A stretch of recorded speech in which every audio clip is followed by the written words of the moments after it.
cliff. Yes, I know. That means the ground is going to end. Yes, I know. Gordon.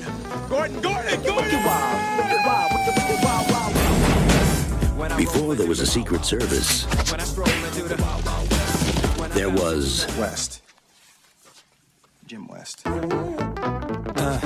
West, Jim West, desperado, rough rider. No, you don't want nada. None of this. It's gunning this, brother running James West, Taming the West. So remember the name. Now who you gonna call? Not the GB. Now who you gonna call? Test your chest, Loveless. Can't stand the heat to get out the wild.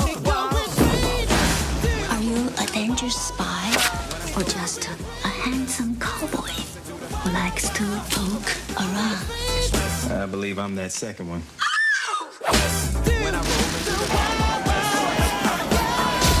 Gotta stick to what we each do best.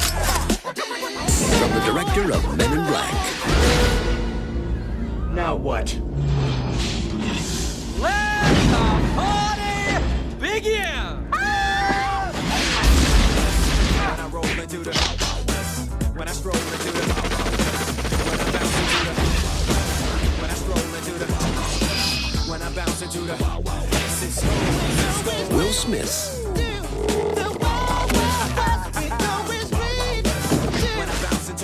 Kevin Kline. Bon voyage!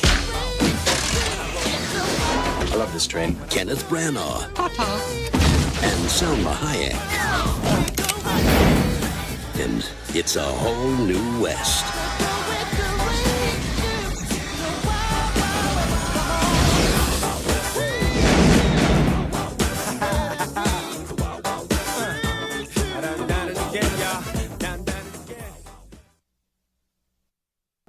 Welcome back, everybody, to Late to the Party, where with this week we are going to be reviewing the fun, fantastical Wild Wild West. It was done in 1999. It was directed by Barry Sonnenfeld. It stars Will Smith, Kenneth Branagh, Kevin Kline, Salma Hayek, Ted Levine, and Bai Ling. And I couldn't remember where she was from. I still can't remember where she's picked up from. All right. It cost $170 million to make, and worldwide it made $222 million. So this was not a successful movie, unfortunately. It has a 4.9 out of 10 rating on IMDb, 16% on Rotten Tomatoes, but ironically, 74% of Google users love this. So, there's one other thing. It was never nominated for any major awards, but it was nominated for, I believe, 8 Razzies. One for worst film and one for worst song, Wild Wild West by Will Smith. And he won that one and gladly accepted the award too. It's pretty funny. All right. What about Walmart.com? She didn't I look didn't it look it up. up. I don't look up Walmart.com stuff. That's Josh's gig. That's It's not like my nobody thing. knows where to find the numbers. It's not that I don't It's know. easy I to just find. don't care. So I'm assuming everybody's seen this movie, right? Everybody saw this. Even Jose saw this movie. Or is this your first Oh, time? is this your first time seeing the movie? Really? Oh my gosh. Okay, well then let's go with you, Jose. What'd you think?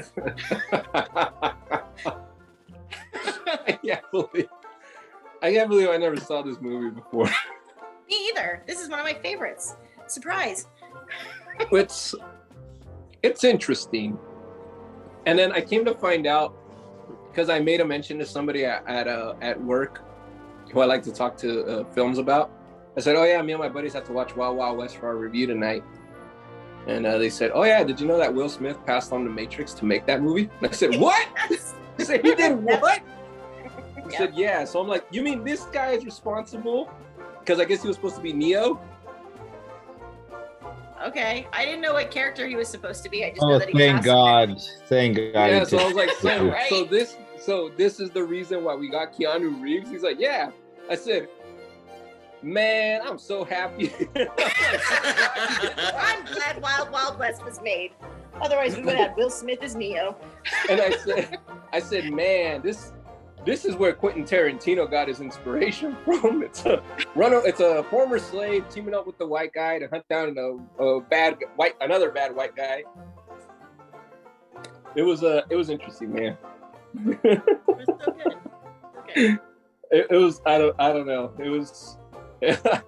I think now as an adult, I was catching every single they didn't even try to hide it. They're not even innuendos. They were just straight out real sexual jokes, which is pretty funny. It was like, I got him in my sights, as do I, my dear. And it's like looking at her. Dude, I don't know. The whole thing was pretty. I guess I don't know. It was definitely wild. All right, Isaac, what about you? So. First thoughts? Being there my first time, I knew how this movie was going to turn out. It was always told to me that it was terrible. When I was younger, I did want to watch it, but after the BMA performance and the whole thing, I was just like, I'm going to stay away from this movie. And I did, and I finally watched it, and I'm glad I stayed away from it because it was terrible. It was. The jokes I would have loved probably if I watched it when I was younger, but I didn't really find them that funny because Josh has quoted a lot of them many times that they already expected them. So it's kind of like when you see a trailer and you're like, oh, there's the best part of the trailer. That's how I felt when I watched the movie, and I was like, damn it, I've heard this joke from Josh. Damn it, he mentioned this one. Damn it, he's mentioned that one. All the Wild Wild West good jokes you mentioned, and I was just like, I've already heard that one. Tell me another one. I got that one too. You're not funny. This movie ain't funny. But the only good thing about it was all the sexy women. Yeah. And the sexy men, please don't discriminate. The sexy very beginning, seeing Will Smith drop out of that tub.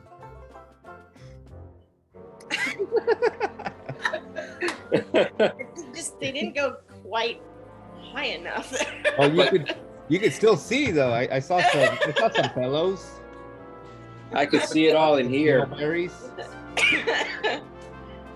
yeah, it was exactly what I was expecting. A terrible Wild Wild West movie based off a TV series from an era that I don't even remember. Back in the black and white TV era days. Yeah. Nate? All right. What do you think? I thought that they used the same soundtrack for this movie that they used, with the exception of the horrible Wild Wild West song at the end. They used the same soundtrack for this movie as they did for Silverado. For Silverado. I knew he was going to say It seemed like Kevin Kline's all, hey, I have the rights to that music. You guys want to use it? Like, oh, great. No, it was better than that movie. This one was better than that movie. Really? You thought this was better than Silverado? It wasn't trying too hard to pass itself off as a serious Western, in my opinion. It had the fantastical steampunk aspect going on, and you would be somebody who'd be into steampunk. Not that I'm into steampunk, dude. I'm not into steampunk, but I'm seeing a top. It wasn't fake, trying to pass itself off as real. It was just obviously fake, and then speaking in the absence of our buddy Lego, it's like it seems like they had a mission to do what they were trying to do, and they pulled it off with the movie. So, I mean, that doesn't mean I'm not gonna pull my punches when the buckets come, but it was what I expected it to be. I did see this before, but I never put this movie on and chose to watch it from beginning to end. I think when it was in circulation on HBO back in the day, I would see pieces of it in the background while I was doing other things. So this is the first time I sat through the whole movie, and it wasn't horrible. It was what it was, and I think it stayed true to what they were trying to do. Well, it's like I kind of know your thoughts on it, but go ahead, give us your. I have a fond place in my heart for this film. I originally saw this film when it came out on a day when I got sent home from work with no pay. No pay, that's right. This is the no pay movie. Yeah, we did some theater hopping down in Costa Mesa, and this was one of the two films that we saw that day. And I recall when I saw it originally that I didn't care for it much, but over time, the more that I've watched it, the more that I appreciate it. Especially especially in our present day and age when a lot of the humor that's in this movie you couldn't do right now. But like the more I see it, the more I like it, and I think there's a lot of it is campy. I'm not going to try and like say that this is like the greatest film of all time, but it's it has a lot of what I think are redeeming qualities. So with that. You're good. I see. I mean, I have a lot more to say, but I want to give other people more time. I don't know that they want to say more about this movie. Oh, sure. There's plenty to say. All right. Well, how about the character? Well, first off, did you guys know that this was based off of a TV show? I think Isaac mentioned it. So it was based off of a TV show, and the characters in it are actually these two guys. They are U.S. Marshals that had excess tech for the time that they were supposed to not to have it. So it was like early Western steampunk. But this show was kind of cool because back in the day, there's a little history on it. It introduced a lot of like black actors were in this TV show, and this was probably the most you ever saw African Americans in an American Western TV show ever. So it kind of has that little bit of a legacy that they carried through. Although the two main characters were not black and white, they were both white. So Will Smith is tokenized. And the soundtrack that you hear that the opening that Nate thinks is from Silverado is actually a more modernized version of the original sound, like the original opening of the TV show too. So it does have a lot of throwbacks, and some of the not the Kenneth Branagh, as Josh puts it, James Bond character, but we just dip out. No, you just went black, but you're fine. You just sorry. Tokenize yourself for a second. Losing power. So anyway, how about favorite scenes and worst scenes? I want to hear both. Jose, let's start with you.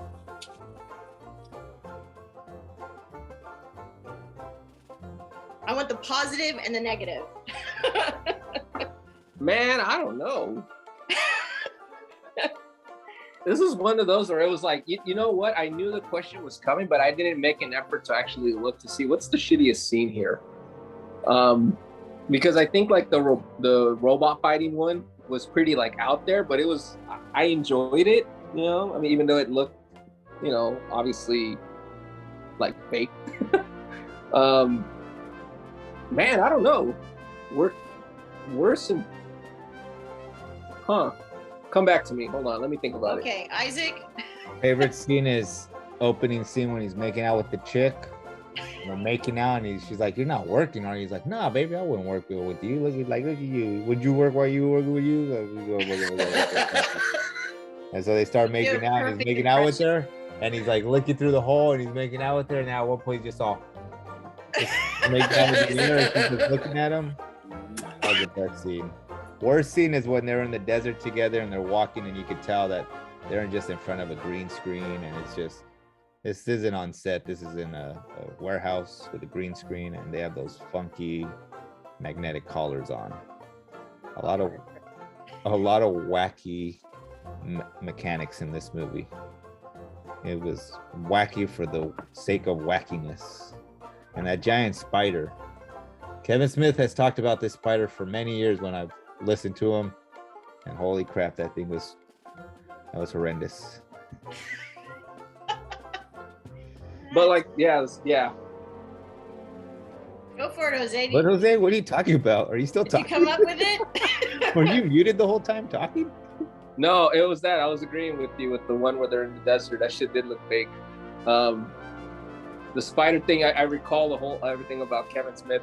Like, that was the one. I guess that's the one thing. He's like, oh yeah, they need to fight a giant spider in the third act. It looked fake. I mean, it's tough, man. It's. What year was this again? 1999. When did Independence Day come out? Because I feel like 97 or 96 or 98. I feel like Independence Day had way better graphics, and they came out first. This is by the same director of Men in Black. So Men in Black came out the first one before this movie came out. Okay. Yeah, that's right. That's why I wanted to watch that, because I loved him in Men in Black so much, but I never got around to it. Yeah, I don't know. I think just the scene that, like, anytime where it looked fake, where you can tell they were in front of a green screen. But also, I found it funny that doesn't it feel like, or doesn't it appear like Will Smith actually starts the movie off trying to have like a Western accent, and then halfway through it he loses it and he starts speaking more like slang. Yes. Yeah. So I wouldn't say that. Yeah, I would just say the inconsistency there was a little like, wait, like I caught it. I was like, didn't he have an accent like 3 minutes ago? And then it was gone by a certain point. But he's like Halle Berry in the X-Men movies. Yeah. Yeah. Took a cue Tries from to Halle have like Berry. an accent, but then she doesn't. But then she does Yeah. sometimes. Like when she's thinking really hard for her dialogue, she's got the accent. But otherwise, you get it. Yeah. Nothing All that right, stands Nate. out too much though. Sorry. Keep cutting her down. Air Gordons. Wasn't a big fan of the Air Gordons, and I thought that was kind of lame and forced. And I was waiting for it when they said that. What did I like? I liked that he was able to beat him with his little tricycle thingy versus the horse. I use that analogy at work a lot when there's older people that are coming in and they don't want to embrace the technology that we have to make their ordering experience easier. You know, they're like, oh, I'm not going to do that. And I was like, yeah, I know.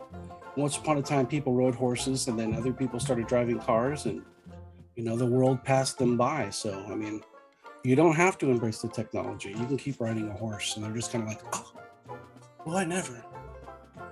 Yeah, you never will if you keep riding a horse. So I liked that. Plus, I'm a bike guy, so that's a very small, insignificant portion of this movie. I don't even know. Josh. Well, it's hard for me because I've grown so fond of this film over the years to find a spot that I don't like much, because I'm not expecting a lot out of the film.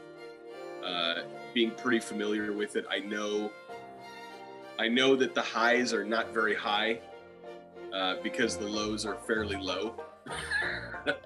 And so I don't know. I mean, there's problems with the graphics. There's problems with some of the special effects, but there's still a lot of practical effects going on, which I appreciate. Clearly when they roll that tank onto the field to test it out against the Confederate soldiers, you're dealing with like real props, things like that.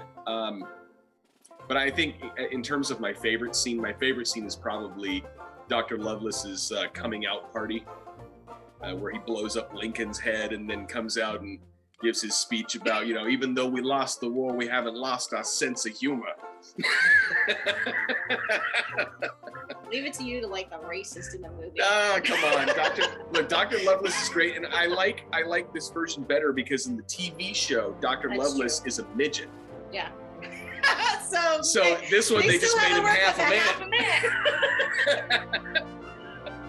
So anyway, it's his coming out party and the whole dialogue that's going on there, and all of the shenanigans involved with Agent West and running into Miss East, and like the guys in the paintings on the wall that are like actually there, and you get a sense of that coming. There's kind of like some foreshadowing because the musicians for the party are sitting in like a painted frame, so you get an idea that that's something that Dr. Loveless has got going on. So they're in the den or the study that the same thing is taking place. So all that's pretty cool. There's a lot of scenes in this movie I like, and I don't I'm not a big fan of Kevin Smith except for his early work. So Will Smith. No, I'm talking about Kevin Smith, because I don't give two shits what he says about that giant spider. I love it. I love it. Kevin Smith can go to hell. There you have it. No, I think my least favorite scene is actually the whole like Will Smith dance scene thing at the end there. just like, that's so dumb. Oh, when he's playing Eubonia. Ebonia. Ebonia. Yeah. I do like Loveless's like names for everything. He's a Bond villain, right? He's basically a James Bond villain. That's what this is. They turned it into a Old West James Bond kind of. Well, I will give you my buckets because I like this movie, although I'm not going to go, oh, it's a 10. I know it's not a 10. I enjoy this movie a lot just because it's a lot of, I like the humor, the pacing. I like the actors in it. The actors do well with the environment with which they're in because it's kind of like a science fiction, fantasy, comedy type. I don't know. It fits a couple of different.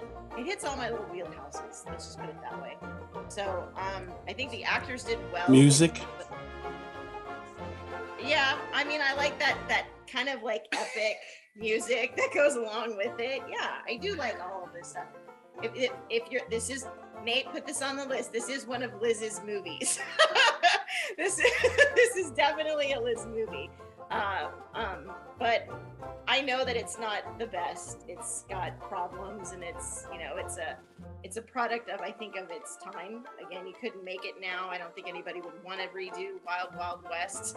I just want to know when you're going to put Romancing the Stone up. That's actually on the list. Wait till my next pick. You'll like my next pick. My next pick is good too. But I give it. It's still a 7 for me. It's not perfect. I like it. There's, but there are problems. It doesn't have any lasting effect going into the future. It doesn't have, the only time anybody brings this movie up is to make fun of it. So it doesn't have that to it. Isaac, what's your bucket? And final thoughts, if you have any. My final thoughts is I expected a crap show. The one-liners. It was I think I would have enjoyed it if I probably watched this with somebody. Maybe like I would say that some comedies like don't hold that effect anymore unless you watch it with a group. So I would give this a 3. 3 buckets. Okay, with my 7 to 10. 3 buckets for my 3 favorite chicks in the movie: Salma Hayek, the chick from the very beginning, and Eubonia. Eubonia was Will Smith. That's Will Smith. That's next. I know. And then the other 3 chicks combined. Is it Ammunition? Miss Lip and Rita? Miss Lip and Rita. Yeah, 3 buckets. All right. Jose. Well, I like controversial stuff. I can appreciate that this is kind of a product of its time, and it's like you said, no one's going to remake it, so I have to respect that. You didn't hear they're remaking it? No, they're not. Are they really? Donald Glover's going to be Wilder Wester. It's a wild Midwest. I will have to disagree with you guys that this did not have cultural impact. Because of Will Smith taking this movie, we got Keanu Reeves in The Matrix. So if you don't tell me that that's a significant event that happened in cultural history, I would argue with you that no, That's like the butterfly effect, dude. That's like that's what I'm saying. Tyrannosaurus Rex didn't step on a caterpillar in 300 million BC, then there would be no Isaac's glasses. Isaac wouldn't be blind, and you wouldn't want that, my friend. Just kidding. But that's what I'm saying. It's like, even if it is the butterfly effect, it's still like, that's cool. He passed on that. And this dude is now I know that Will Smith is notorious for passing on great roles, because years later he would pass on Django, and we got Jamie Foxx. So, you know what I mean? Like, it is what it is. I think Josh kind of hit the nail on the head when he said that it's, you don't go into. Can you imagine Will Smith? I know Kung Fu. What? Neo's line. Whoa. Yeah. I know Kung Fu. Such a Keanu line. Yeah. You just see Will being like, I know Kung Fu. Where's Carlton? Yeah, he didn't even say it once. Where's Carlton? Yeah. I'm not gonna hate on it too much, but it was enjoyable. I think Isaac has a point too, that we have to watch it together and in the right mood, which we probably will, Isaac, just so you know. I'll bring the goods, you bring the movie, and we'll see. We'll review it again later. So I'm gonna stick to 6 out of 10. So. All right. Cool. Nate? All right. Well, like Isaac said, I didn't have high expectations for this movie, and it totally met my expectations. So I want to give this one a 4. You know, I don't want to rip it up too much because I was trying to be fairly entertained by watching it, and I had my Liz. So was I. I had my Liz goggles on, so you know it wasn't horrible. And you know, every time the snob movie critic in me was trying to come out, I would just be like, "Do it for Liz, man. Have fun for Liz." so I want to give it a 4. Well, you're the last one. Yeah. So I would give it high marks for acting, not because anything was serious, but because I think they really played up their roles. Kevin Kline did a great job in his position, and I think it's hard to argue that Kenneth Branagh didn't ham up the hell out of that role as Arliss Loveless. He's perfect. And let's not forget Ted Levine is Bloodbath McGrath, a completely detestable, disgusting villain character. You know what I mean? Somebody that when he dies, you don't have any kind of sympathy for him because he's a piece of crap. They're just these people brought their talent to the role, even if it is kind of a campy film. The special effects are a little bit shaky. You know, I guess I would concede that this film had some kind of forward influence, because even if you don't want to take the Neo effect into account, clearly it's been disturbing Kevin Smith's dreams for years, which I think at least gives it some forward-going capacity. The story is probably better than it was executed, so not high marks on that one. And for me, it's definitely fun to watch. I get a kick out of it every time I see it. So we're looking at an 8 from me. Damn, that's high. Like higher than me. Yeah. Oh, you get this. Man, that's higher than I was watching this movie. Sorry. Well, you have to. It's higher than I'm gonna have to be to watch it again. You have to remember, we're coming off the incredible low that was the big hit. So. I can go lower. Oh no! Please don't. Please don't. Please don't. It's like a limbo. You know, and as far as Will Smith movies go, I think I prefer this to most of his other work. So. Independence Day 2? Bad Boys? No, you know what? Independence Day I would probably put above Bad this, Boys? I don't like. I'm not a big fan of Bad Boys. Not a big fan of Men in Black. Not a big fan of any Men in Black? So it's probably like Fresh Prince of Bel Air, and then Wild Wild West, 10 movies, and fool. Everything else. After Earth? I rest my case, Your Honor. Hancock? You didn't like Hancock? No, I did not. That movie. You watched the wrong version. It was a big disappointment. I thought that movie was going to be something entirely different, and it turned into a pile of crap. So did I. Very disappointed. What about Hitch? I don't think I ever saw Hitch. I think after Hancock, I don't think I've seen a Will Smith movie because I was so disappointed. Pursuit of Happiness? That be a true statement. No, we saw I Am Legend.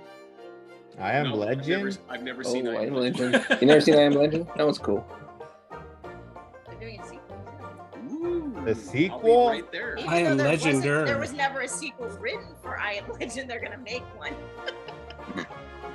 For Richard Matheson. All right. Well, thank you all for watching our episode of Wild Wild West. Who's on next week, Nate, Liz? Nate, you get it next week, right? Yes. So we're gonna watch a movie. We have a great movie. We're bringing back Patrick Swayze and Aaron Gray. We're like gonna- to see two we're- different movies. Are we watching Dirty Dancing? We are going to be watching. Let me see. Ooh, where to go? I had it all Aladdin. set. Will Smith was in Aladdin. You didn't watch We didn't Aladdin? see that. We didn't see that. Suicide Squad. Oh, we did see that. I Watching- Red Dawn. Red Dawn. Red Dawn. It does have Aaron Gray and Patrick Swayze, so there's That's not going to be any good. dancing happening. But I figure with all this whole war with Russia thing going on, that it might do us well to take a look back at some Cold War Soviet angst and whatnot. So you get to see Charlie Sheen pre-HIV. It's Charlie movie has, Sheen. like, everybody. Yeah. Now this movie has a lot of people in it, so it's probably I think this would be a good one for Jose. So and I came up with it maybe like at 8:25 as I was sending the links out. So Right into his ass. yeah, Is it available for streaming? Yeah, on Amazon Prime Okay. for $3.99. I'm not paying for this movie. You better own it and It's an pass it. epic find it yourself one, huh? It's a Guess fun who's gonna be movie. sick next week? Congratulations. Yeah. I got COVID. Again. It's all right, dude. I got a link. I Cool think it's times. too. All right, we'll see you next week. Bye.